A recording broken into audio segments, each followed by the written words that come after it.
The following is a presentation of the Belly Up Sports Media Network. Ladies and gentlemen, it's time. It's Thursday. It's Korner Booth pregame. You ready? No debate, cause it's off. I'm too official, got the drip, I got the sauce. Bring the proof when it's time to tell the truth. I'll be at the corner booth, find me in the corner booth, yeah. Still standing and defiant. Slay the competition, cause I'm walking like a giant. Bring the proof when it's time to tell the truth. I'll be at the corner booth, find me in the corner booth, corner booth.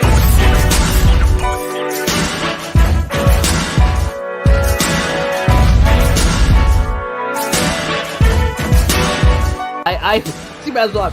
Kate, I feel like I have not officially said this. I've tiptoed around it. Kate, will you marry me? Do I have to answer now? Or? No, you have time. You can think about it. You can think about a way to say no without hurting my feelings if you want. Oh Lovely. I'll send you a letter. Just don't even. Right, cool. Thank you. Shit. I'll send you my address later so you can send it to my house. Yeah, I'm never giving you my address. I don't want you getting that close. Oh, I know.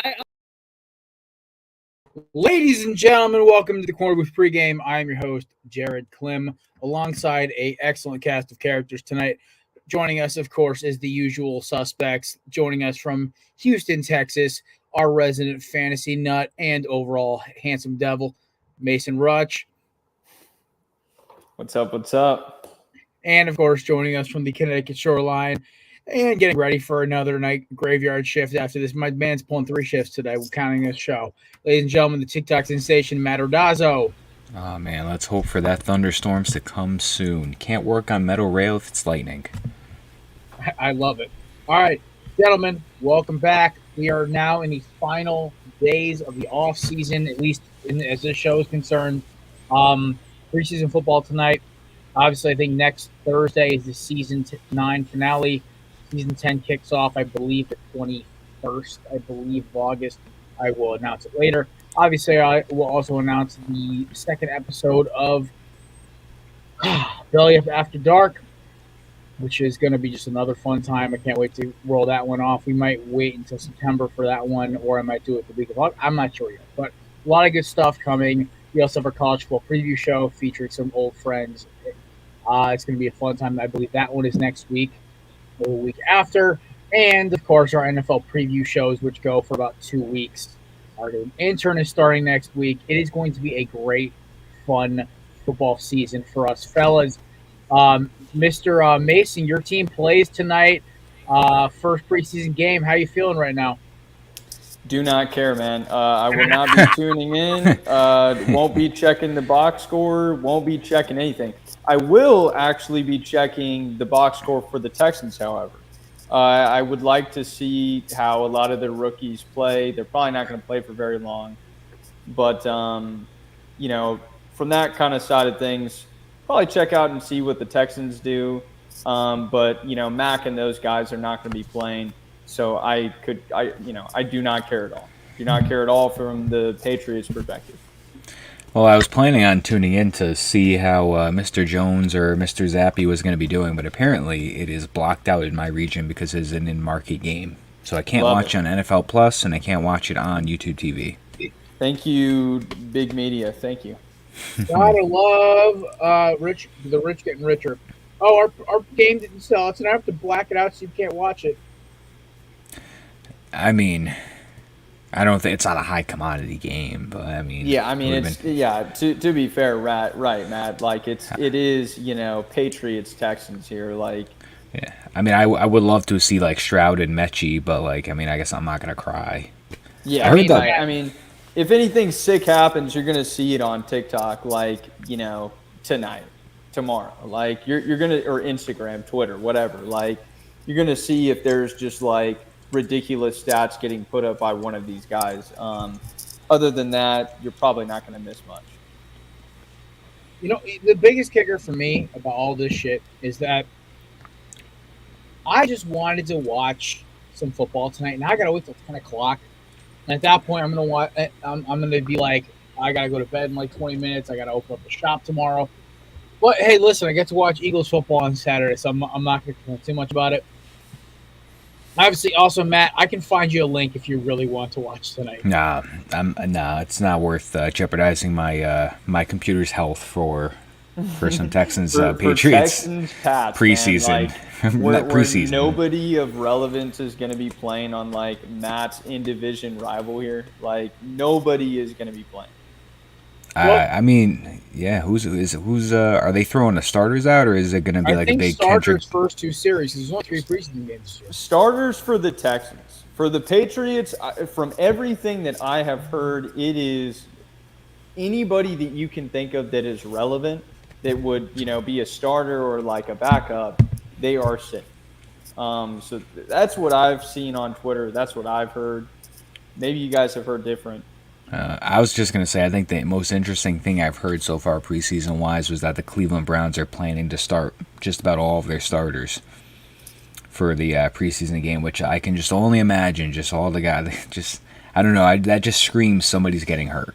Yeah. I really that is pray an that's not what interesting happens. move. You'd think they learn. I mean, there's certain. I don't know. The whole concept of having your guys play. I understand maybe 1-2 series. You want to make sure they get their actual reps in. Like last year, we got to see a little bit of the Eagles' offense. It was kind of cool when they played. But I got the fun part to me about the preseason is I love seeing these players who I will probably never see again go all out. Like Josh Dobbs last year putting up a show. Devin Allen smoking 3 defensive backs on a go route because he's the fastest guy in football, but he can't run a route besides a go route. It was kind of fun to see. I don't know. I enjoyed it. Matt, I rescind my statement. So Zappy is going to start. Mac Jones is not playing. But they're also playing guys like Jack Jones, Christian Gonzalez. I'm seeing Jalen Mills is going to be playing here, starting at least. I miss Jalen Mills. So there you go, Matt. I mean, I don't know if you want to watch for defense or if you want to watch Zappy. I don't care at all. The only guy that I would probably tune in to see is probably Gonzalez, just because I want to see how that guy's going to, settle in and whether or not he's going to be worth that high draft choice from April. But he's really the only guy that I would care about. But I'm taking that news with Mac Jones as QB1, which I expected, but I just figured it could be some sort of open competition, just given the fact of, in his credit, he was not going to succeed with Matt Patricia and Joe Judge as his offensive coaches, but I know he went out of his way to go outside and find outside resources to fix the offense and build in like that, so I'm a little surprised that he's not throwing him in the fire this week, but I assume that means that he's won the job. Yeah. Hey, man, maybe all he needed, dude, was Juju to come in, and now he's a completely different player. Who knows, man? Oh, man, I'm just waiting to see him on a TikTok. Also, fellas, Matt, a little update for you. I was looking at the radar. It looks like you're going to get some rain in the area where you're working tonight. Perfect. As long as it happens before 10 o'clock, so they can cancel this stuff. 9:30. Oh man, we'll see. 9:30 to about 10:30. You're gonna get rain. It's gonna be one of those stupid things where I'm gonna get there and it's gonna be midnight, and they're gonna be like, "Yeah, we're not really gonna be able to do anything," and then they're gonna be like, "All right, here's 4 hours of overtime." Then I'm gonna have to drive home 1 a.m, sleep and get up at 6. Hell yeah. That's what it's all about, brother. You got to pay for that wedding. Yeah, anything counts at these days. Right? All right, so which two of you flatfoots actually watched all of Hard Knocks? I know Matt did. Mace, it's all about you. Did you watch any of it? No, I recall Matt talking about. Was this on Monday, Matt? No. When did we? Maybe you were talking about this in the text thread. I remember you saying that it was going to drop, and then that's the last time I thought of it. Fair enough. So no, I have not tuned in. We have the spectrum here. This is great. I watched 2/3 of it. Mason hadn't seen jack shit, and Matt's probably watched it 15 times. Yeah, I watched it the day after it came out, because I'm like, who the fuck? I mean, like, as a normal adult that has to get up at 6 a.m. every day for work, who's gonna stay up till 10 o'clock, till 11 o'clock to watch one of these episodes? So I watch it the day after, and all I'm hearing about is Salah's opening speech. Like, I'm ready to run through a wall for this guy, and I like watching it, and I'm like, no, it was a good speech. Like, I get the gist of what he's saying. I understand, like, the motivation behind it and how, be a crow, because crows will go after anybody and they're fearless and everything, but like, he's such a calm, collected, like, guy that I'm listening to, and I'm just like, oh man, that was pretty good. And everybody's like, oh, I'm ready to fucking do this and that. I'm like, dude, all right, it's not that serious. Like, the man never raised his voice higher than my current octave right now. Like, let's not just get all crazy. But it was a good speech. There's a lot of funny moments. One of the guys on the team didn't know it's charcuterie. He said charcuterie. So there's a lot of fun moments like that. They obviously zone in on Aaron Rodgers majority of the time. We have a live update, by the way, on the game. CJ Stroud, their first offensive possession is picked off by Jalen Mills. Nice. Great way to start his Texans career. Wonderful. He's starting off right where Derek Carr and Matt Schaub Davis Mills left off. Well, stop me if you heard this one before. Hey, Brett Favre's first career pass was a pick six. I've heard that after Sam Darnold did it, and look how that went. So let's hope CJ Stroud can break that. Well, good news, fellas. Apparently, the Diamondbacks are bringing back their 2001 throwbacks to save their season. If that'll do it. Fucking lost 20 out of their last 30, and I want to fucking rip my hair out. Oh man. That's all I'm saying. Yeah. When your team is they just lost the series to the Chicago White Sox and they're like 3 games over 500, somehow still within 5.5 of a wild card. It's I don't really know how to feel about it. I don't know. We're all in it. I want the GM fired, obviously.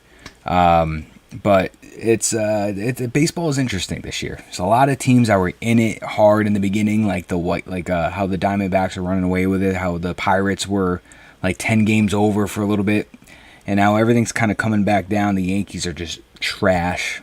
The Astros at one point were maybe 5 games over, I think 500 at one point. Like, Rangers had that division. Now everything's kind of catching back up, but I don't know. It's been an interesting weekend of games for the Yankees, especially watching Aaron Boone argue a blatant strike and just mimic this umpire strikeout where he's just like, it was probably the greatest thing I've ever seen, but it was such a strike that it was just embarrassing to see him just argue that one pitch. Shout out to one of our craft brew sports friends, Sarah White, commenting, yeah, I hear all the Ohio State jokes coming already. You know what the worst part about this quarterback class is? They could have picked you've got the SEC quarterback who is a transfer. You've got an Alabama quarterback who's undersized. You have a Ohio State quarterback who everyone's saying is overhyped. And then you got the Florida quarterback that's a project quarterback. You got the Kentucky quarterback that's apparently... It's all the QB stereotypes. Yeah. All we need is a USC quarterback with no arm strength, and we've got the bingo card. Literally. Oh, let's not forget we need the FSU guy who's got like issues with the law. That's all we need. and we literally have the QB bingo card. But Sarah's totally on point though. Like, even though you guys got to go check out this pick, man. This is awful. Oh my god. It is just pitiful. Like, Base, reshare it on the Korner Twitter. Got you. Yeah, this is just bad.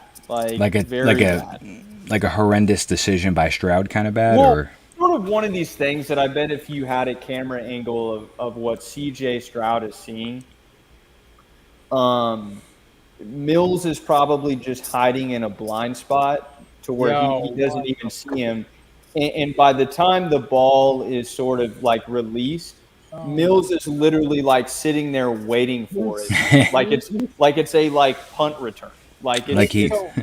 What I'm noticing, so this is the film nerd that I am, right? So the route looks fucking shit. Like he ran Yes. right into the safety. You are where exactly right about that too, Jared.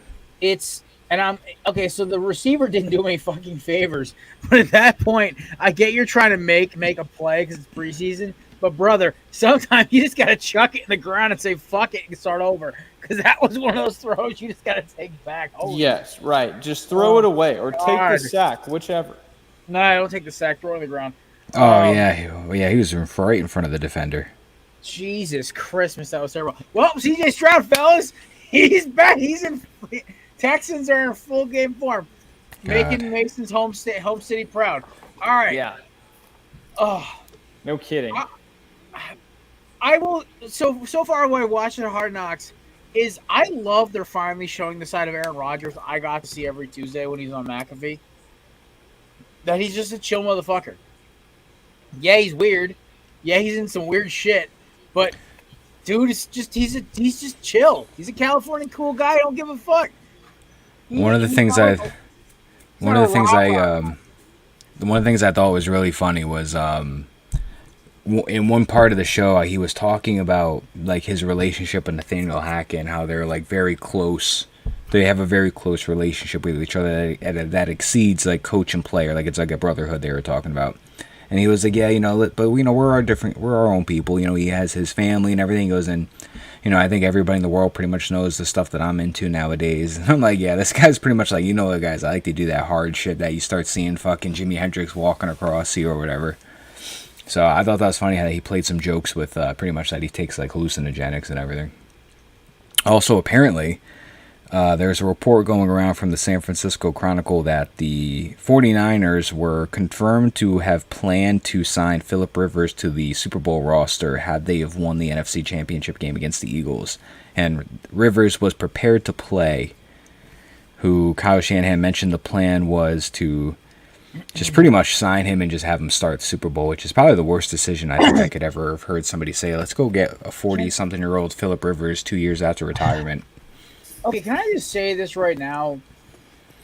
The Niners this offseason made me hate them more than the Chiefs who actually beat us.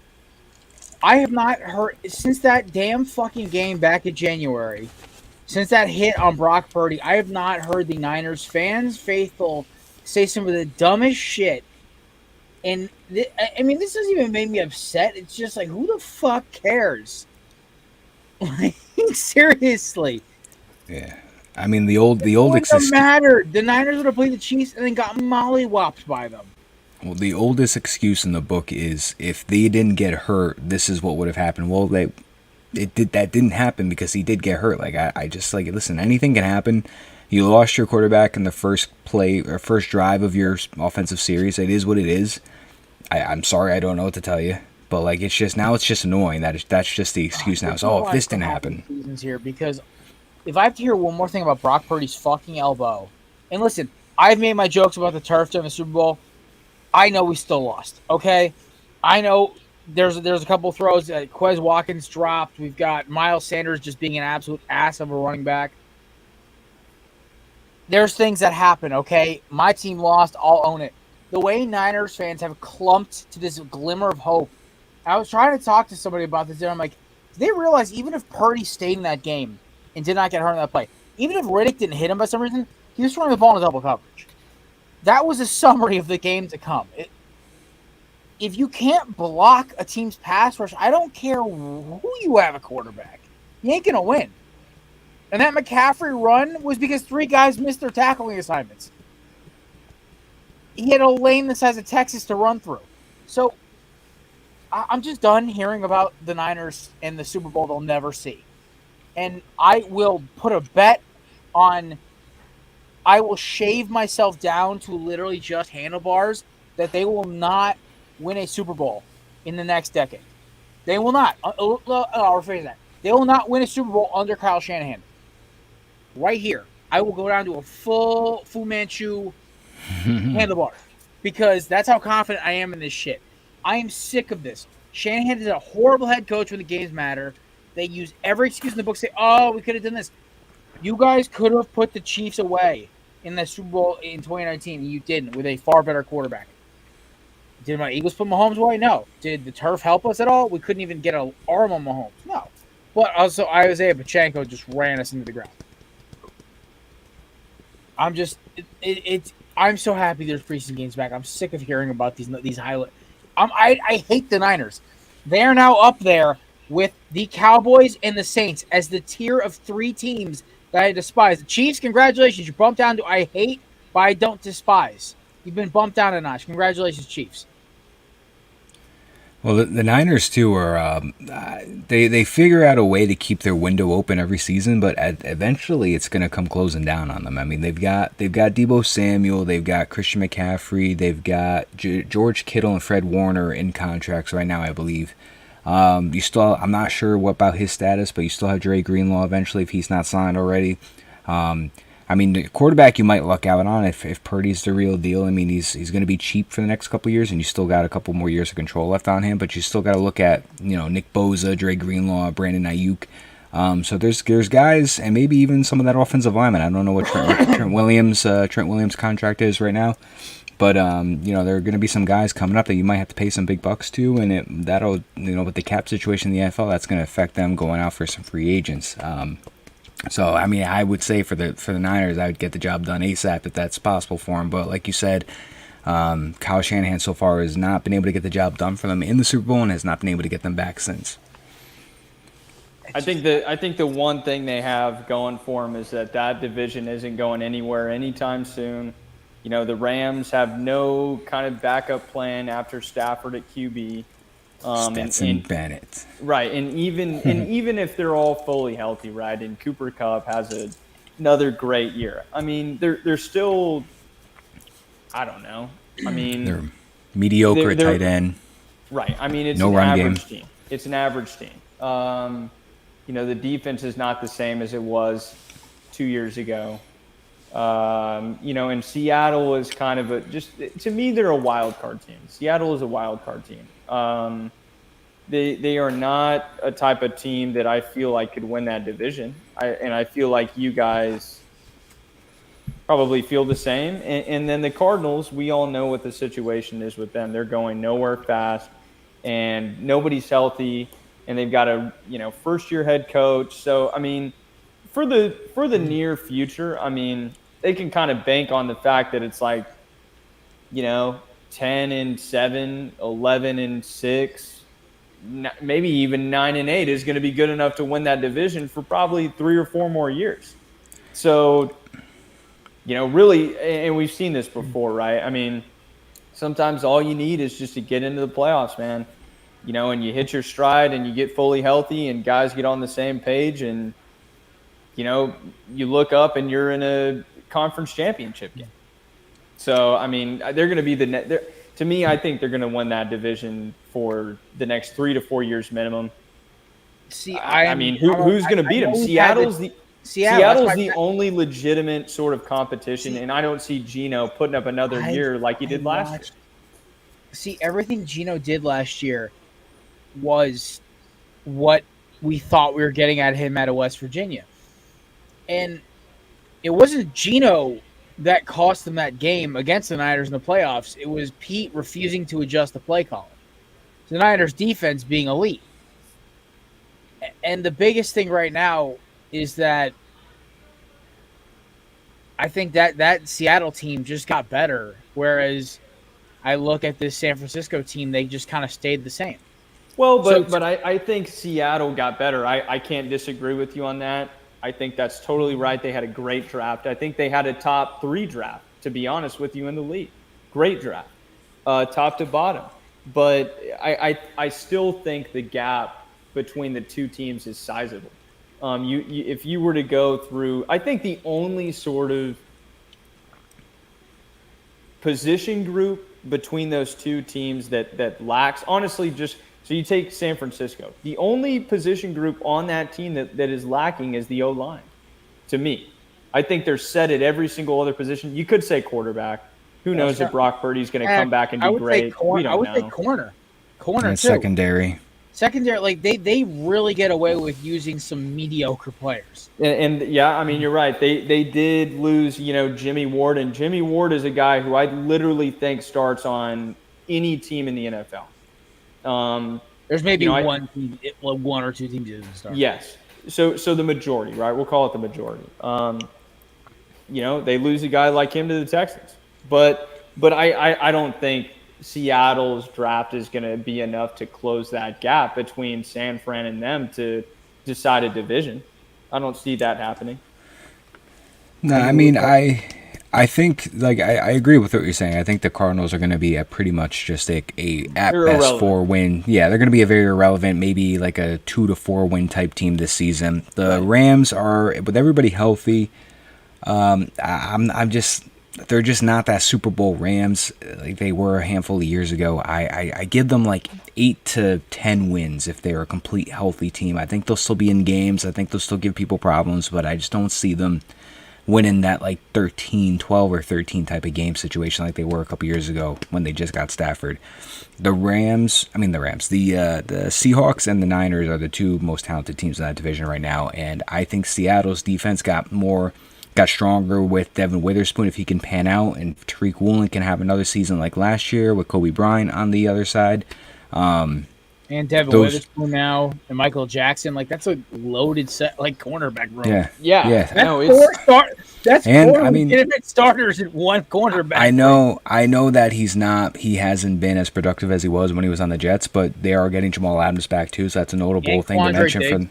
Yeah, so I think they're going to have a really solid secondary next year, defensive-wise. If they can get a little bit more of a pass rush, they'll be good. But, I mean, they still got, Jackson Smith and Jigba. They've got DK Metcalf and Tyler Lockett. It really, to me, depends on, is Geno Smith going to replicate his season last year or progress? Yeah. That is what's going to get that over the hump. He is. They have a solid team on paper. Both teams. The Niners are definitely the most talented team on paper in that division. I think they will most likely take that division. But the wild card team is if Geno Smith can perform like last year, and I think that is the key for him to get that division. Fair. 100%. Could not agree more. He is the absolute X factor for that team. They've got adequate pieces around him. The defense is great outside of the pass rushing, front 3, front 4 guys. The wide receiver room is fine. The running back room is above average. He is the guy that everybody is going to be pinpointing, and he is going to be the guy who's under the microscope the entire year. Because, truly, now, this might be a bit of a stretch, but I think if he replicates what he did last year, to me, they're a Super Bowl contender. To me, if he has another repeat season of what he did last year, they're winning that division to me. And I don't think there's any reason to say, look, let's say the seeding works out right. You win a ball game, now you're 1 win away from the conference championship. Who's to say they don't get lucky, right? I still think the Eagles are better. I would maybe still say that, I don't know. I'm forgetting somebody. The NFC is so weird because it's Philly. Huge drop-off. Huge drop. Then there's San Fran, Seattle, and Detroit. And right. Because I think it's a triangle. I think right now, just barely, San Fran to the top of that triangle, but then you have Seattle and Detroit right below them, who are very good rosters. Then you drop another 40 feet, and it's everyone else. Yeah. You know what? Throw Dallas and New York in there as well, I guess, with like the Detroit and the Seattle. Like, there's like 5 teams that kind of hang around that mid-tier. And after that, it's not a very good. The NFC is kind of weird this year. The NFC is the weak. Right now, it's the weakest in my mind that I can ever remember it being since I was born. It is so incredibly weak right now. I think the AFC is so stacked. You look at the difference in quarterbacks, right? The AFC has Mahomes, Burrow, Allen, Trevor Lawrence, Aaron Rodgers, right? Like Lamar Jackson, Justin Herbert, right? That's what, 8 quarterbacks right there.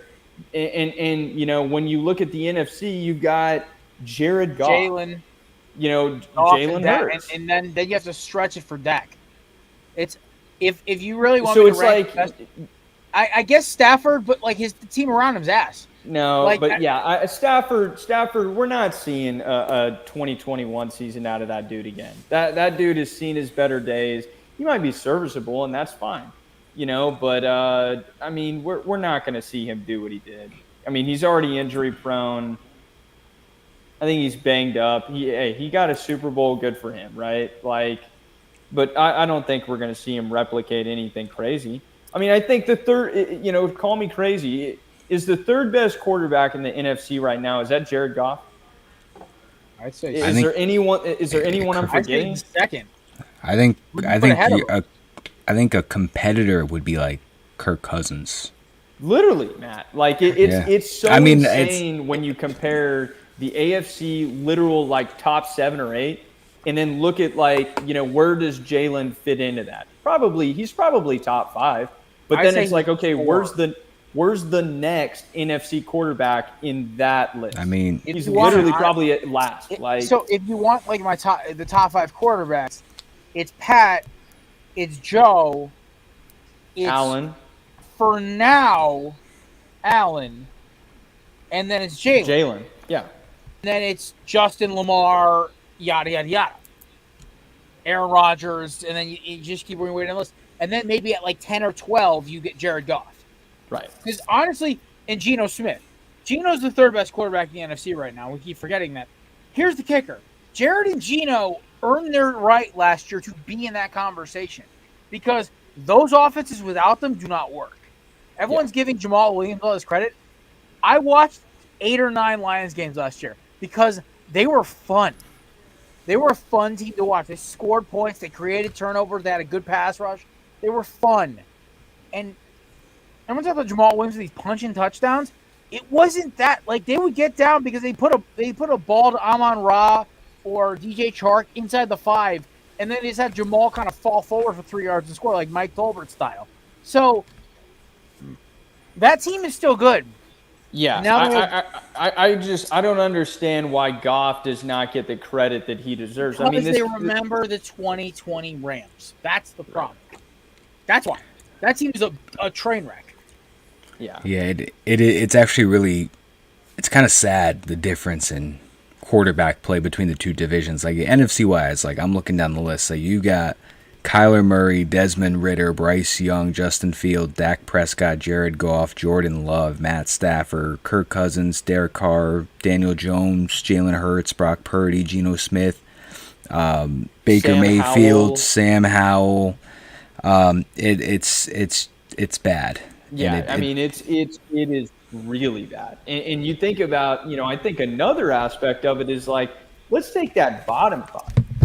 The Sam Howells, the Baker Mayfields, the guys like that, and then compare it to the bottom 5 in the AFC, you can even see it there to where it's oh my goodness, it is so glaringly stark, and the difference is so dramatic that the AFC is so superior to the NFC right now. It's kind of crazy. It's kind of crazy in a way. The Eagles and the San Francisco 49ers, I think they could hold their own with, the likes of the Jets, the Chiefs, the Bills, the Bengals, right? But it's are the Vikings, let's say the Vikings get to the Super Bowl last year. They are getting blown out. We're talking Seahawks versus Broncos, Peyton Manning in New York Super Bowl type of matchup there. They're not even on the same sort of level playing field as that upper echelon of AFC teams right now. And the Vikings, they're a top 4 team in the NFC to me. And they have no defense whatsoever. Right, none at all. That is a team where you have to hope and pray that Kirk Cousins plays like 2022 Kirk Cousins, because there is nothing supporting that team on defense if they can't go out and score 24, 28 points per game. Right. They lost to Darius Smith to the Browns. Then you still have you lost Pat Peterson, which you would think wouldn't be that big of a loss now that he's 34 years old, but he still was a top 15 corner last year, which is mind blowing. And also now the Steelers got more podcast content. With that whole him and Brian McFadden, who's a Pittsburgh guy. By the way, check out his interview. He was on our boy TJ's podcast a little while ago. Dude, I look at the Vikings. They still have the ghost of Harrison Smith out there. Yep. What? They don't solve their problem at all. Nope. They're what? They drafted an overhyped safety out of Clemson last year. I'm looking at the draft right now. It's there's nothing. They went and got Jordan Addison. They needed defensive help badly, and they went and got a receiver. Mr. I can do 135 on a highway. They're like the opposite. They're like the Packers, but the opposite. Like, they have glaring defensive needs, and they're going to go offensive heavy in the draft. And then the Packers have glaring offensive needs, and they're going defense round 1. For a position they really don't even need help at. They could have easily waited to round 2 and gone and got a receiver. Because, let's be honest, yeah, you lost Thielen, but KJ Osborne is not a bad number 2 receiver. When he was number 2, because Thielen was missing games, he was a great 2. This is not biased because he played at Miami. I just watched the kid. I started him one week. He put up 15 points. I was like, I couldn't knock it. But that being said, we're talking all this fantasy. Mason, you get your own segment this week. It's time for Mason's Fantasy Minute. Or actually, it's more than a minute. It's more like 15, 20 minutes. Presented by Candidates.com. Promo code BLACK20 for 20% off. No banner this week because StreamYard wanted to be weird and not allow me to save any banners. That being said, promo code BLACK20 for 20% off. I just ordered 2 Biggie bags, by the way. Great value. 50 pouches, $20. With our promo code, it's like 16. So you're basically paying for 2 kit tins for over 3.5 tins worth of pouches.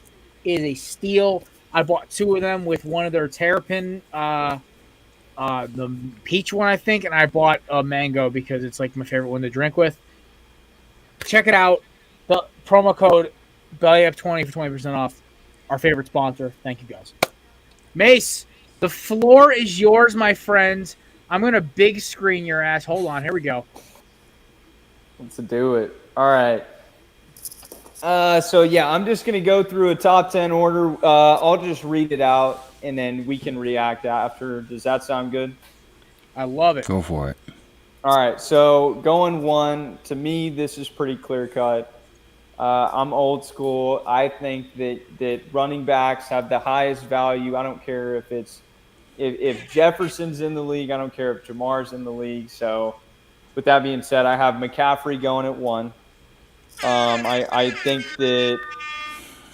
that he's a little bit injury prone. I don't think he's a lot injury prone, but I think he is poised for a breakout season here, and he's going to replicate what he did in probably the last 5 or 6 weeks of last season, especially with the uncertainty at quarterback for San Francisco. I think they're going to run the ball a lot. So I've got McCaffrey at 1. At number 2, it's obvious, Justin Jefferson. He is just an animal, both in real-life football and for fantasy kind of purposes. He's the best receiver in the league. And he puts up ridiculous numbers with, and no disrespect to Kirk Cousins, but with Kirk Cousins as his quarterback, right? It's just unbelievable the production that he puts out. So I've got Jefferson at 2. 3, I have Jamar Chase. And this one is a little bit iffy to me. I personally would be willing to move on this just depending on Burrow's health. I haven't heard much about it. I think they said that he's probably going to be able to start week 1. But I think that all kind of comes down to whether or not Burrow is healthy. I think that would scare a lot of people off in terms of, taking this dude at 3rd overall and you don't even know who's going to be playing quarterback for Cincinnati. So I've got him at 3. 4, Kelsey. This guy's the best sort of asset in the league. If you draft him, you've got a complete monopoly on an entire position. Mark Andrews is great. Last year, he had an off year because of the Lamar injury, but even still, he's not really on that same level as Kelsey. And you think about the wide receiver room for Kansas City next year. We're talking about Kadarius Toney being their number one option. Guys like Sky Moore, Justin Ross, guys like this who are going to be heavily used for Kansas City. And so I think it's going to be the Mahomes and Kelsey show once again. This guy's going to get a lot of targets, a lot of catches, a lot of goal line targets, red zone targets. He's going to score a lot. So I think he's worth a 4th overall pick. He's the best tight end in the league in fantasy by a wide margin. Would that 5, be I've the got. highest tight end ever? Like, seriously, I think it's him and Gronk and Tony Gonzalez. I don't think anyone is even close. even like prime Antonio Gates was never this good. No. Not even. Yeah. Or yeah, I mean, right. Okay, moving on. 5, I've got Nick Chubb. It's still uncertain what the deal is with Deshaun Watson. Maybe he comes back and he's all good, he's all fine.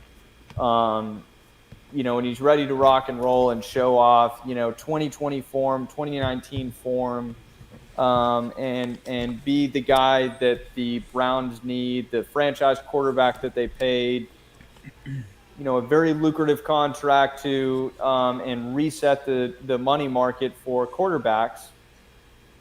As of now, I think a lot of people don't expect that to happen. And Chubb was, I believe he finished RB1 last year. I can't remember. Anyway, I think he's a safe pick at 5. In that division, it's a pretty run-heavy division. Browns, Steelers, Chiefs, or not Chiefs, sorry.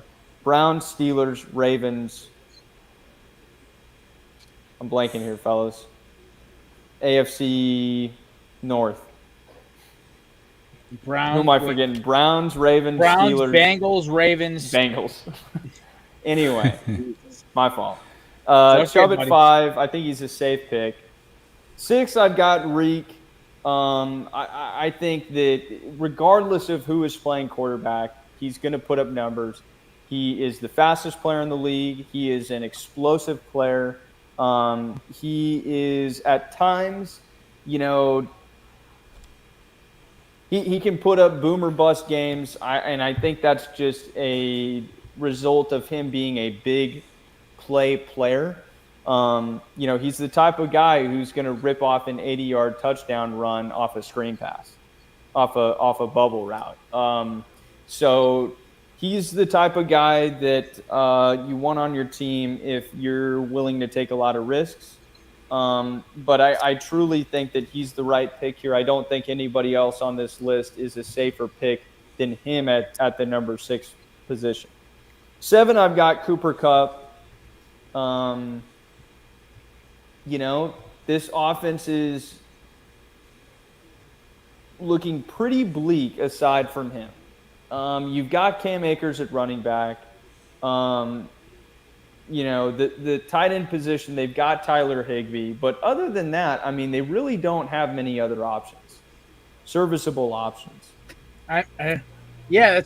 I'm trying to think, who the fuck do the Rams have left besides Kupp's injured ass? Do they still? I was thinking. Do they still have Allen Robinson or no? No, he's on the Steelers. He's Pittsburgh. Yeah. Okay, yeah. So I can't think of anybody else. They didn't have a first-round draft choice, so they didn't take any of those receivers. They didn't take an offensive player, I don't think.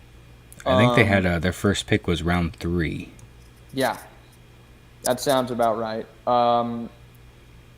So he's going to be getting a lot of targets. He's going to, he's going to have I would be shocked if he doesn't lead the league in receptions, in catches. Just because, there's no one else. So I think he's got a possibility, it's possible for him to be a wide receiver 1 this year simply because of the fact that he's going to be getting the ball so much. There's no one else on that team for Stafford to go to, aside from hand it off to Cam Akers, who, is a total question mark. 8, in my personal opinion, I am not taking this dude here, but this seems to be the consensus opinion that he is on a team that runs the ball a lot. I think they were top 3 in like run usage last year. This is Bijan Robinson at 8. He's on the Falcons in a terrible division with essentially, let's go ahead and call him a rookie quarterback. He didn't play at all last year with an inexperienced coach.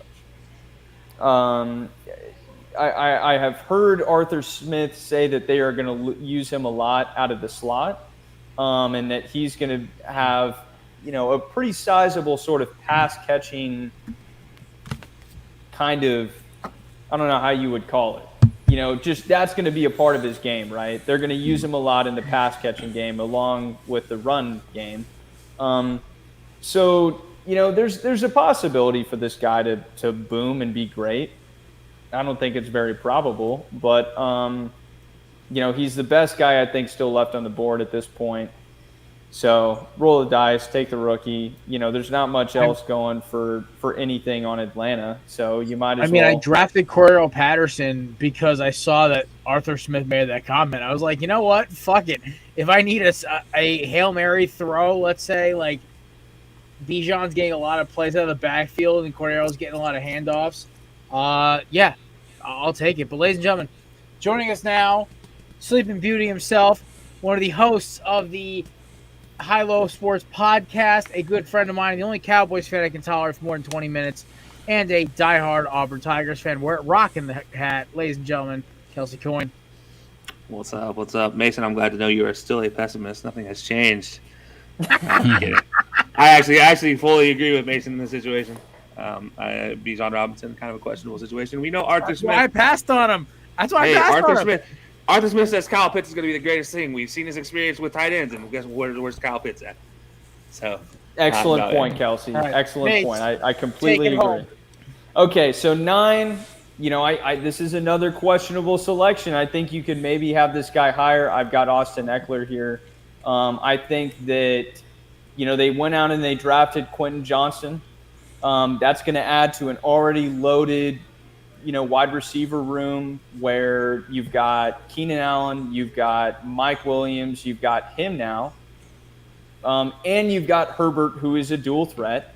So I don't know. He thrived last year. He was great last year.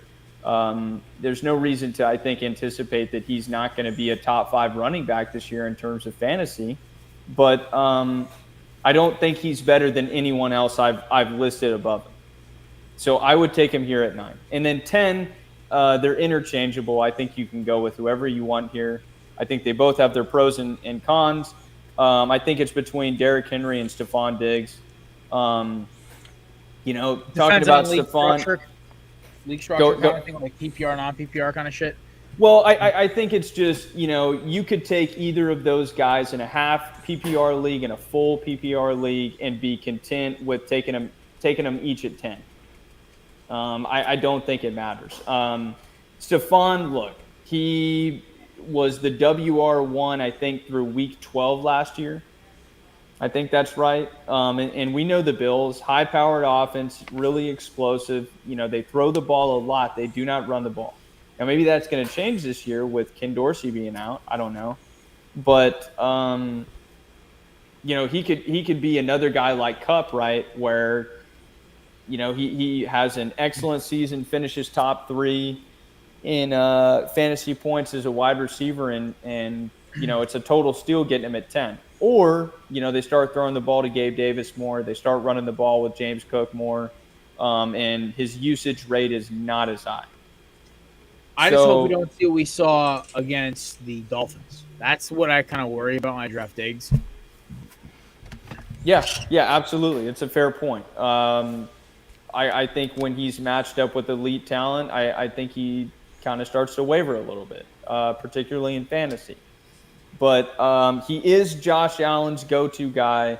They're going to throw the ball a lot. I think maybe they're going to throw the ball a little bit less, but when you take it into context and think about the Bills offense, they're still going to throw the ball a ton. And then on Henry's part, look, they added Hopkins. I think Levis is, probably going to be the starter. Maybe not. Maybe they roll with Tannehill again. So I don't know. I mean, Henry's been great. Aside from last year, he had a little bit of injury trouble, and the Titans kind of tanked the last few weeks of last season and barely missed the playoffs. I still think he's a top 5 running back. Let's see, we've got McCaffrey, Chubb, Bijan Eckler. I mean, yeah, so I think he finishes top 5. But we'll just have to see how healthy he stays, how much they run the ball, and whether or not, Levis, Malik Willis, Tannehill is actually throwing the ball around, or whether they're just handing it off to him like they have in previous seasons. Well, so that rounds out the top 10. We can, go by one and talk about what you guys like, what you guys don't. I'll just react in general. Yeah. I think you undersold my boy. This Austin Eckler won me that fucking trophy behind me last year. Him and Jalen Hurts. I mean, maybe it was a combo of the two. Either way. Other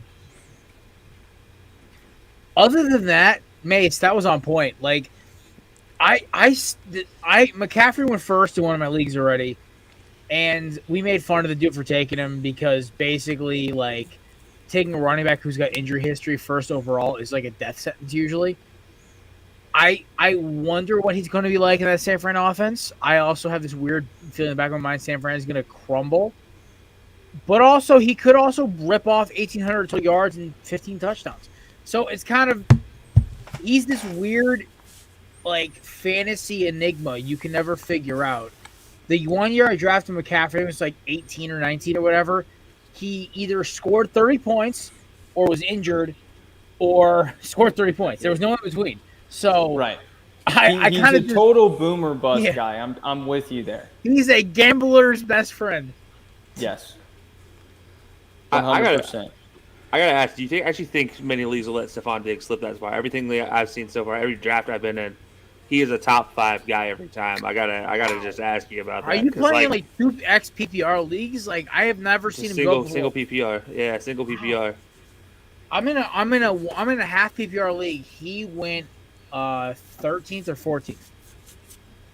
Like, I almost got him at 16. I was fucking pissed.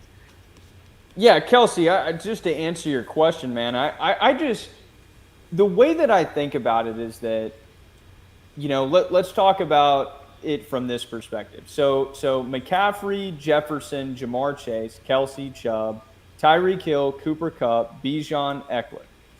So do you feel like Diggs from a fantasy perspective is better than any of those 9 guys?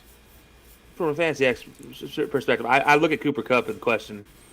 I agree, and I look at Robinson. That's the big one, I think. I look at Robinson with question too. Yeah, those are the only 2 guys though that I feel like, you can say, well, maybe I could take Diggs here in this spot. Maybe I couldn't, right? But I think you'd be fine going with Kupp at 7.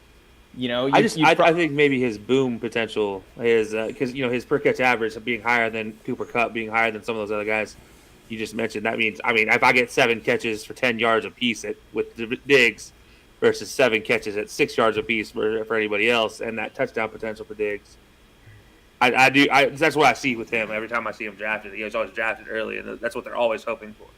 So, I don't know what the mantra and what the game plan is going to be for Buffalo after they kind of cleared house with the offensive personnel. And then also, they fired a bunch of people on defense too. So I don't know if they're going to be, forever, right? They took James Cook, they've been trying to implement him this is going to be the 2nd year now.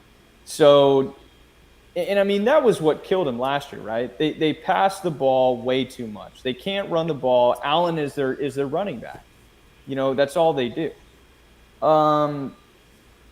I think they're going to be the number 1 offense in the league. That's my personal opinion. I think they're going to blow KC out of the water because I think for them it's boom or bust. I think this year is Super Bowl or you start you think about firing McDermott to me. So I don't know. To answer your question, I think for him specifically, I think you could take him higher. I wouldn't take him any higher than 7. I don't think there's any way you can take him higher than 7. McCaffrey, Jefferson, Jamar, Kelsey, Chubb, Hill, right? He's not better than any of those 6 guys. No way. And I think Jared here would argue that Eckler is probably better than Diggs too. The thing is, Eckler is the perfect combination of Brian Westbrook meets Mike Tolbert, where he's going to get like receiving yards and fall in the end zone touchdowns. Yes. He's never going to get you a shit ton of rushing yards, but he's going to get you 45 to 50 plus receiving yards, 60 rushing, and then like he's going to backdoor his way into a touchdown falling in the end zone. Because Justin Herbert is not Jalen Hurts. He's not going to drive his shoulders. Even though he's 6'6", well, he's not one of those guys who will go through the line. He has a running back to do that for him. So, to me, Eckler will, until he proves me otherwise, is a top 5 pick every time. Yeah, Mason, me, you, and Matt have our belly up draft in about 2 weeks. If Eckler is there at, I think Matt, we're drafted at 4. Eckler's there at 4. If our other guys, we're taking Eckler. That's my dog. He's won me 2 titles. I will stick with him. I mean, I just want to. I actually, to Mason's point, I think I agree with him on Austin Eckler in a lot of ways, for no other reason than if that team is actually healthy, where the ball's not going to be spread out enough to get Eckler the same reception totals, the same touchdowns out of the backfield. All of that stuff is going to be spread out amongst Quentin Johnson, amongst Mike Williams, amongst Keenan, amongst. I mean, they still have Jordan Palmer out there, so. I mean, you bring in all those guys. Plus, let's not forget their tight end always somehow manages 5 touchdowns a season. So all that potentially takes away from Austin Eckler. But to your point, Jared, if there's an injury, Austin Eckler is a guy that very fast can go from famine to feast in that offense just because of everything he can do. So I mean, don't get me wrong. I don't get not paying him, but I get not drafting him in a top 10 situation potentially. Yeah, I just think it's so fluid. It's like Eckler's the type of guy, like Jared is saying, he's the type of dude that can go at 5. To me, he's the type of dude that could go at 10. And I think that is kind of the way it's going to go outside of this top 5. In some leagues, you're going to see, because I think the top 5, you might switch around the order a little bit of McCaffrey, Jefferson, Jamar, Kelsey, Chubb. It's gonna move around a little. Maybe you have guys taking Jefferson first, Jamar second, McCaffrey third, Kelsey fourth, Chubb fifth, right? But once you get into that 6 to 13 region, it's like, who's to say that people aren't taking Diggs at 8 and Derrick Henry at 12, right? There's going to be some people that are really high on Derrick Henry and take him before Bijan, right? Just because they feel like he is the safer bet. And that he's a proven, guy who's going to play, he's going to give you 15 weeks. He's going to give you 16 weeks fully healthy. He's going to get a lot of carries, and he's going to get you a lot of touchdowns. And every single time he plays the Texans, he's going to drop like 35 points plus. So I think it's just so fluid outside of the top 5 this year. And I think it's hard with the running backs because there's so few of them that really actually are game changers. Chubb, McCaffrey, I think Eckler, I think Derrick Henry. And then, Bijan is a coin flip. We don't know anything about him. And then you think about it after that, your next best guy is probably Jonathan Taylor. And after Jonathan Taylor, it probably would have been Saquon, but, who knows what's happening with that, how much they're going to use him. And then it's Tony me, Pollard. it's my second-round pick. What did you say, Jared? Jonathan Taylor was my second-round pick. I just changed his name in Sleeper to I Hate Killer Whales. Yeah, I think running backs this particular year are going to be a very hot commodity, and I think you're going to see a lot of people roll with the 0 RB kind of strategy just because you can take dudes in the 3rd round like Garrett Wilson who have the potential to finish as a top 3 wide receiver and gamble on that. Or you can take dudes like Jahmyr Gibbs, in a 4th, 5th round situation, and he could be great. But I think it just depends on how your league drafts, who you're playing with. Some people play with people that have no idea what's going on and have minimal experience, and they're taking, A.J. Brown in the top 10. Well, don't tell Jared that. He'll give you – that's going to be your guys' second pick. No, never. I mean, actually, let's be fair. Given our draft competitors in our belly up draft, we might have to take a second pick of A.J. Brown just to have a chance. Look, the thing is, Mind you, I beat all those fantasy nerds last year. Last year, I just did, I'm just happy we're not doing fucking best ball. I fucking hate that shit so much. It literally takes all the fun of fantasy football out of the equation.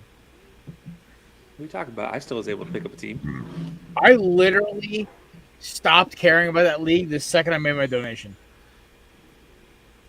I didn't make my donation until after the season. You had to donate? Well, it was for Alex Lemonade Stand. By the way, folks, it's a great charity to donate to. Alex Lemonade Stand, you jackass. Oh, I only heard the AIDS part of the lemonade. My bad. I mean, both are good causes. We need to fix. Well, I mean, I don't know. Both could use, I guess, cures, but I'm sure Magic Johnson would love that. You can't. Magic Johnson was paid for his own. You can't take this fucking kid anywhere. What gave it away? Was it the haircut or the beard? Oh, Jesus, he's going. I'm sorry. I mean, listen, out of the three of us, Kelsey, out of the three of us, he's the only one getting married in 3 months, so that's why. That's very nice, my man. The closer it gets, the more I just am out of it. Dog, elope. Just have a big celebration after you guys elope. I probably would have saved us about $25,000. Things to think about now. Ladies and gentlemen, if you'd like to donate to Matt's, to Matt getting married. Matt will post his Cash App and his Venmo for the wedding. I'm already ahead of you. Where's my thing? I got it framed. Everybody wants to replay this and then scan that. Send me everything you have. Oh my God. You never know. That's the part of Redux. So Matt's doing his best Pac-12 impression. I want to talk a little conference realignment right now, since Kelsey got here. Fellas, the last 2 weeks have been just nuts for college football conferences. The ACC's fucked. The Pac-12 is dead. The Big 12 has somewhat reloaded as like the third tier conference. The Big 12 has 20 fucking teams in it, and then the SEC sitting there like. Let's discuss. Kelsey, what is your initial thoughts on the last 2 weeks of college football? What the hell is going on? What do we call the big whatever it is now anymore? Like, what can we call it? Like, that's my first reaction. Is just, this is dumb. Half the teams that are now in this conference have never played in snow games in November. Oh, I cannot wait. You have USC who has a guaranteed meeting with Notre Dame every year. Yet every year that the game is supposed to be in South Bend, it conveniently ends up early part of the season by week 4. They haven't played, so there's never any snow in that game. And then conveniently when it's in California, it's always week 8 through 12. So yeah, you have USC that's going there, UCLA not even ever played in snow before. Oregon, I mean, what are they going to do? Like, what is that track team going to do up there? And when you go to Ohio State or Michigan in the middle of December. God forbid you go to Purdue in the middle of December where they have trash fields. Like, good luck. Yeah, then you have or go to goddamn Nebraska or some shit, like where it's literally just plains, or Minnesota. Fucking Golden Go. Actually, in the wrong conference. What you mean? There are 4 feet of snow that collapsed the stadium at one point in time, and they had to. Yeah. Let's not kid ourselves. This could be very. This is like literally this is like my favorite thing. It's like everyone's like, oh, conference realignment's great. It's like, no. I made the joke on Craft Through Sports a few months ago because they were talking about the conference realignment. I'm like, it's going to end up being North versus South. And I'm like, college football Civil War Part 2, Electric Boogaloo. Like, it really is. I mean, you look at this this Big 20, whatever it is. It's like everything. Mason-Dixon line, all the way across to the Midwest, and then like once you get out west, they're like, all right, we'll take some teams from below the Mason-Dixon line. Like they didn't count. Kind of tapers off once you get to New Orleans. But yeah, no, I think that's stupid. The Big 12, though, I mean, them getting the teams they got, whatever. I mean, they needed to. It's just, to me, the whole thing of this new realignment just disappears what they were trying to do with one conference having one champion.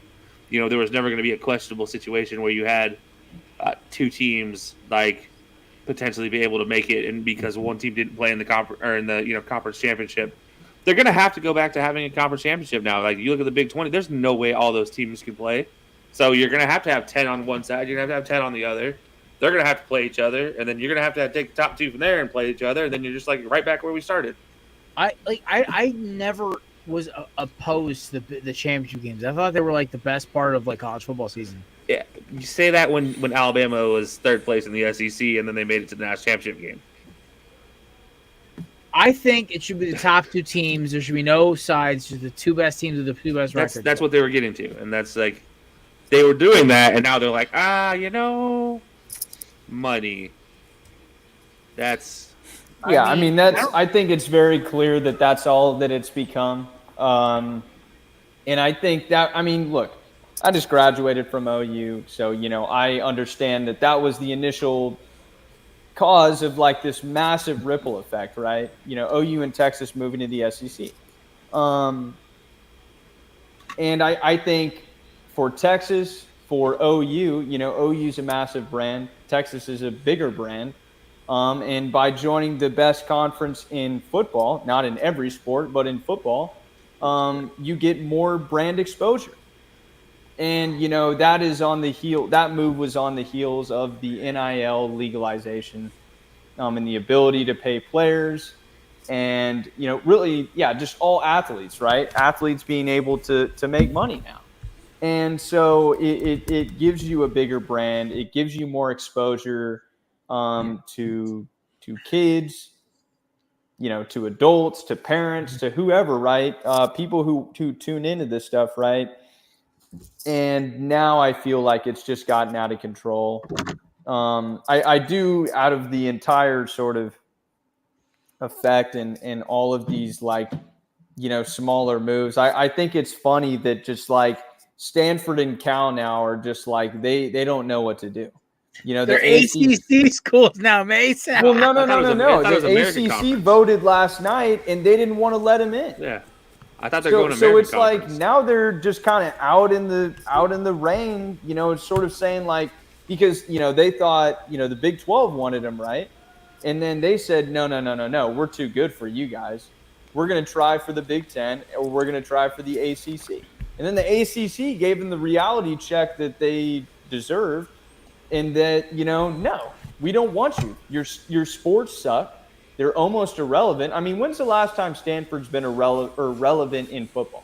The last They're good time in Cal baseball. was good. Jared Goff Hold was on. starting quarterback. I would like to pause this, though, and then also rebuttal to the ACC. And when was the last time half your ACC teams were good in any sport? Exactly. So, like, they don't really have, like, of all the conferences to really deny them, I'm kind of like, ACC, really? You could have used that money. Don't get me wrong, it's not a pretty situation by any means, but yeah. The one that cracks me up, though, American Conference might become the fourth best conference in the entire NCAA, depending on what moves they make. They're going to add Oregon State and they're going to add Washington State. And then I don't think Stanford and Cal will stoop that low. I think they will just probably, cut some deal with the ACC, or they're going to say, please, Big 12, let us in, please. Like, please, let us in. We don't want to join because I think you make a good point, Kelsey. Now that the Pac-12 is gone, we can all agree that the ACC is by and far the worst conference, all sports. Doesn't matter if you're talking basketball. Yeah, college basketball, it still is. No, I think the Big 12 is easily the best. It's very top heavy, but not Yeah, bottom. There's no middle tier to the ACC right now. Right. So I think the ACC is by far the worst. And it's funny because I think Cal and Stanford are using these sort of argument of we are superior academic institutions to anyone that you currently have. And that's a fact. Berkeley and Stanford are way better schools than Duke, than UNC, and I don't think... Yeah, pushing it. Duke and Wake Forest, I'd say, are here. Stanford and even Cal. UNC need a Stanford's 5-0 to here. get Cal's here. UNC need a 5-0 to get into, but like out of state. But No, you don't. I mean, It was when I was at Stanford's is the, in it's my a little mind, Ivy. I know. I think Stanford's a better school than USC, for sure. Yeah. For sure. Schooling wise, I think schooling wise, you're exactly right. Stanford, out of those that we just talked about, I think Stanford's here. But you really have to consider Wake Forest there. You also have to consider UNC Duke there. is great as well. I mean, UNC in its chosen things there. Miami as well when it comes to science and law or business and law. So Engineering too. Miami's really high up there. But anyway, to make the point, I think that Stanford and Cal are just saying, look, add us because we're great schools, not because of the athletic kind of reputation, right? And it's like you're missing the point. This is why OU and Texas joined the SEC. It wasn't about the academic sort of, it had nothing to do with that. It was so that they could be in the best football conference, period. That's it. And when you're in the best football conference, you make more money because you're playing better teams on Saturdays. You're on CBS in the primetime slot, and you're playing Bama, Georgia, LSU, Texas A&M, week in, week out. Period, end of story, right? But Cal and Stanford are, thinking about the sort of pull from 30 years ago. And it's just the game's changed now, man. It's not about academics. I'll throw a theory in there. The reason the ACC is so bad in college football is because the conference saw Clemson, gave them everything, whether it's bang calls, preferable scheduling, whatever, and it basically just pissed off and it just kind of just killed the brands of 80%. Yeah, we get it. You like Auburn. Relax. It's the better of the two Tigers. Sorry, you're talking about it. I am technically a legacy at Clemson, and I refuse to go there. That should tell you something. I would have rather gone to USC, which I'm also USC East, not USC West. I would have rather gone to South Carolina than Clemson. Says everybody. Says 9, and also getting. That's what I said. Said everybody in the area. I'm not. Also, I'm not. South Carolina is $20,000 cheaper a year for out of state. It was just me with application deadlines. Not great. I have this theory, right? I was thinking about. I was going to write a blog about it, but I realized I haven't wrote a blog for Spelly Up since 2018. So I won't, because I read the style guide. I don't want to have an editor yell at me. I've been at Belly Up so long at this point, I just don't feel it's even. I'll just have somebody write it for me. My theory is that because the ACC doubled down on Clemson so hard from 2013 through they got lucky with Florida State in 2013. They doubled down with Clemson from the Taj Boyd era through now. They have lost all their brands because they have been overly favoring Clemson, whether it's scheduling, promotion, even maybe sometimes how the refs will lean on calls, whether it's against Florida State, Wake Forest, Duke, Miami, Carolina, whatever. ACC has dug their own grave by investing in a program that had an expiration date. Because now with Cade Klubnik, who, I'm sorry, I'm not a fan. Mace, you watched him live. It's not impressive what this guy is. I kind of wanted to drop that theory out there, see what you guys thought about maybe the ACC kind of making their own bed right now, because they have 3 uber recognizable brands. Maybe one is more basketball related, but North Carolina, Florida State, and Miami are easy to replicate, are easy to push for sports in general. You're missing one in there. Who did you say, Jared? Yeah, Florida the State, scumbag Miami. from Durham, I know. Said Florida State. He said Florida State, Miami, and North Carolina. You're definitely missing one. I'd even say two right now, considering that you just talked about them.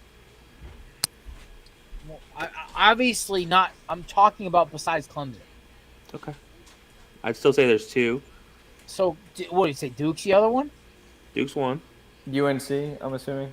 I said Yeah, UNC. UNC.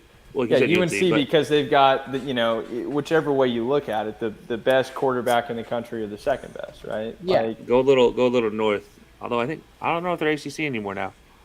That might be wrong. Maryland. They might not be ACC They're anymore. Big Ten. They've been Big Ten Big for Ten, the yeah. past, like... See, there you go. This is all you need to know about no conference realignment. But yeah, I mean the shakeup is just The ACC did this to themselves. That's my point. Well, here's what I'm hearing from everybody, and I think we can all accept this because you guys said all these words. I'm just summing them up, and that's this. It's SEC. It's SEC versus the world at this point in time. 100%. And this is the problem. I think I like a lot of teams in the Big 12. I think they're fun to root for. I think the K-States of the world are fun to root for. I have no hatred toward a team like K-State. Their fans, every single time that they've come to Norman, have been incredibly nice, well-behaved, great people. But they're going to have trouble competing with, the USC, Michigan, Ohio State kind of crowd. And then the Alabama, Georgia, Texas A&M, OU crowd. Because the drop-off in competition is just so sizable.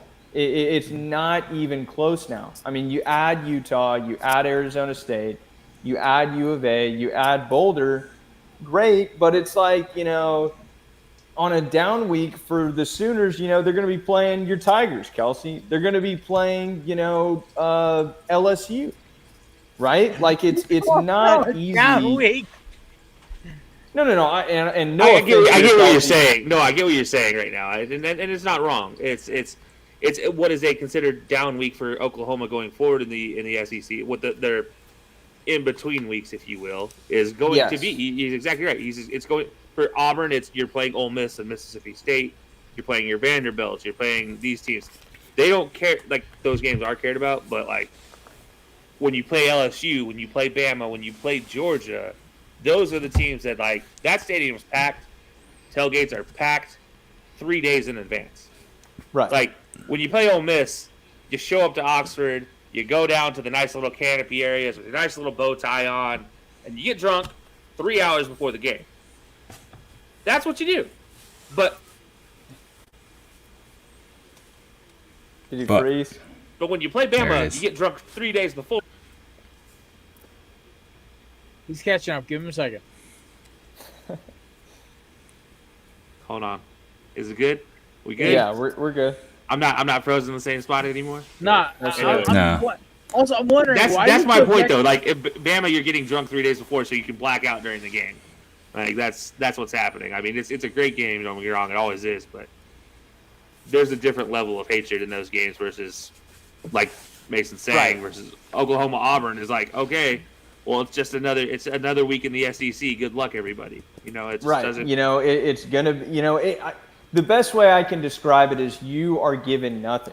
You have your Vanderbilts, you have your Missouris that are cupcakes. You're going to win those games. Those are the Oklahoma That's a State given. games for Oklahoma. That's what those are now. Exactly right. But for the Big 10, for the Big 12, for the ACC, the quick realization is that your teams are not going to do as well in this 12-team playoff format because you're playing Arizona State. You're playing, hypothetically for the ACC, SMU. Your competition is inferior. That is the point. That's the point, and the Big Ten and the SEC have figured it out. And these other conferences stood around with their hands in their pockets, and now you got to pay the consequence. I would be shocked if we see another TCU type team make it to a national championship from one of these outside conferences anytime in the next 15 years. I would be shocked. I'd be utterly shocked because it's with recruiting, with NIL, these kids want to play at big-time programs that are going to develop you for the NFL, and they want to play the best competition on Saturdays, period. It might change with the new NIL rules, whatever those end up being coming up soon. But to your point, yeah, I think Mason's exactly right. I think you're going to see the cream not just rise to the top; it's going to separate itself from the rest of the pack here very quickly. You're not going to see very much duplicity, which is sort of one of the things we all hope for in college sports is duplicity and not having the same thing year after year after year. That's why March Madness is one of the best times of the year.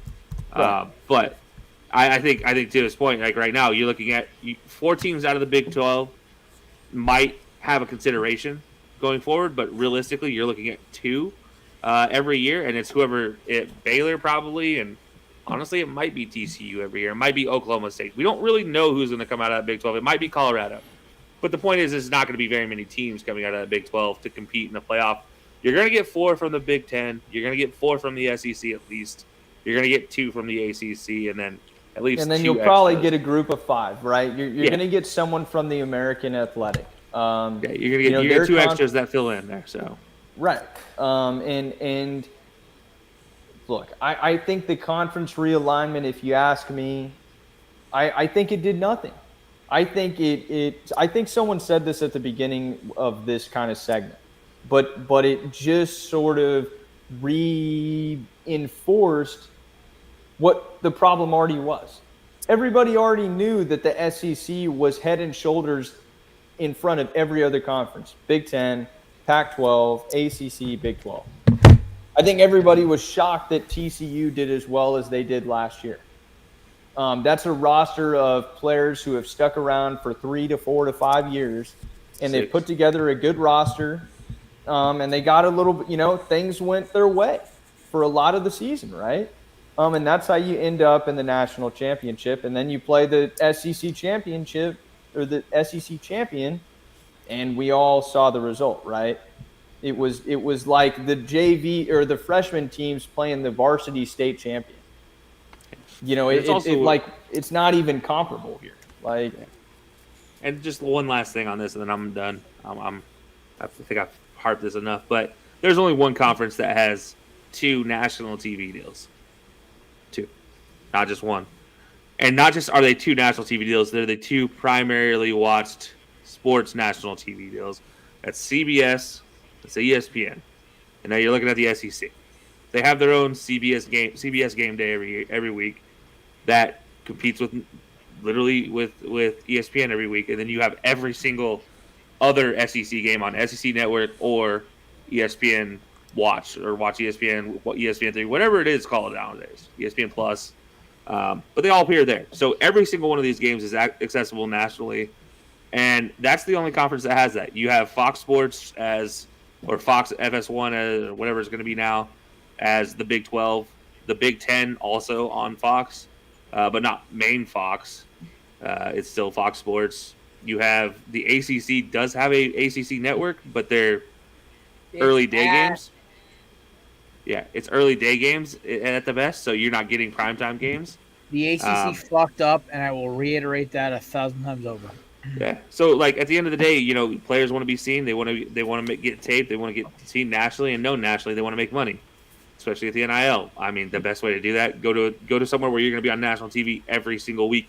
Even if you're a bad game, you're still going to get a nationally televised 6:30 p.m. ESPN game, guaranteed. And you're going to be guaranteed one SEC game day on CBS at 7:30 p.m. Eastern time every single year. Now, I mean, you might get one every other year, but you're guaranteed one. So have one big game during that. You get paid, you get notarized, and that's something that every other conference can't provide. That's why Vanderbilt is out recruiting teams out west. That's how embarrassing that is. Right. Exactly that. Kelsey, you hit the nail right on the head. And I think with the 12-team playoff, teams are going to get false sense of hope, and they're going to win a playoff game. They're maybe going to even get lucky enough to win 2, and then they're going to face one of these teams. Fucking stopped. Yes, man. And so it's just the initial problem was that the SEC was so far ahead of everyone else. And now it's just been reemphasized. The SEC only got stronger by adding pretty much the two biggest names in this kind of area, right? You know, in the Southwest. Right. Southeast, Southwest United States. They only added the two biggest programs that, you know, OU's had plenty of success. And, you know, Texas is the biggest brand in the country, period. I mean, they're talking about the top 5 brands that weren't in the SEC. Yes. Right there. Right. Yeah, one and two. I'd say two and 3. One and 3. I'd say 2 and 3 there because you have Ohio State probably at 1, and Notre Dame, 4. Michigan at 4, Notre Dame at 5 right now. Yeah, but yeah. You can throw in USC at like an honorable mention at 6. Nope, doesn't count. USC sucks. I will agree with that. Thank you, Kelsey. We can all agree on something here, and it's. Where's my boy Brent from 1420? He's about to freaking throw a brick at us right now. Why? Because I said USC sucks, and I told the truth. truth. I mean, he's the craziest. There's only been. He's a Yankees and USC fan. I'm just getting a pattern here. Maybe he only teams that win in the 2000s. He's Canadian. He's Canadian.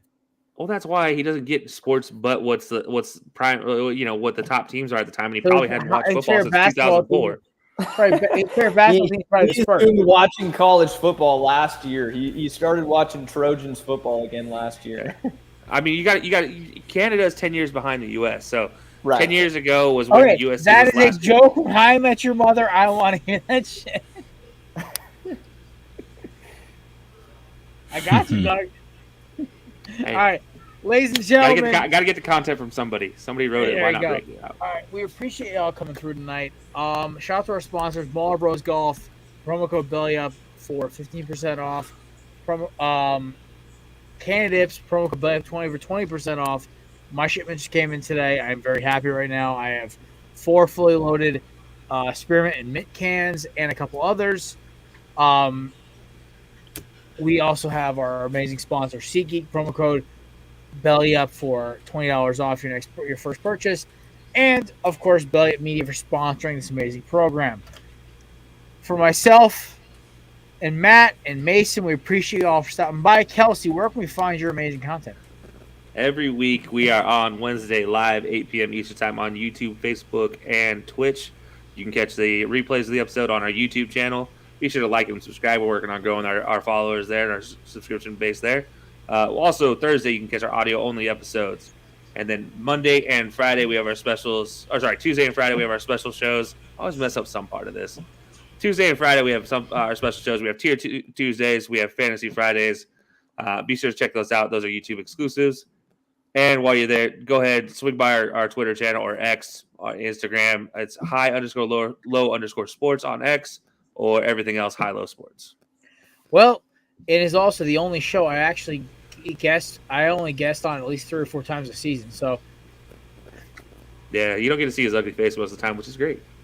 Yeah, no, actually, like Kelsey and DJ invite me on a lot, which actually is one of the reasons I love coming on the show. Also, I love talking to those two fuckers. You do actually.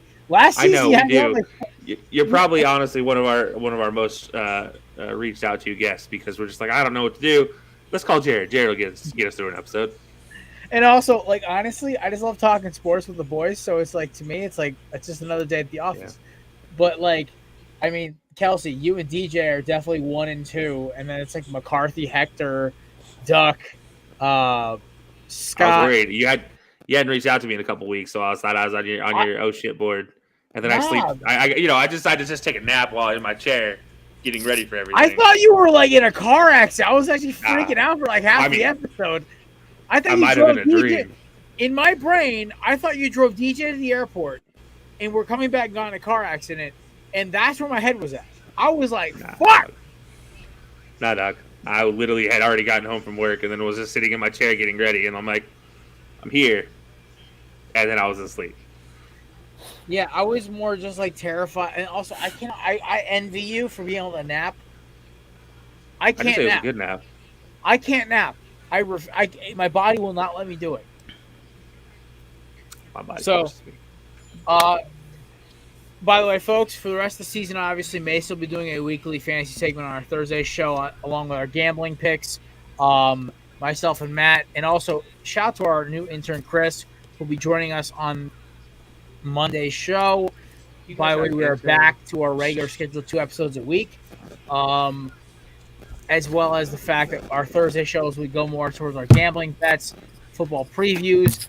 Keep an eye out next week or the week after will be our college football preview, featuring possibly Mr. Coin next to me, maybe Mr. Jay Smith, maybe Mr. Kevin from Tailgate on the Quad. Obviously, by the way, shout out to our boy Kevin, Tailgate on the Quad, our sister podcast.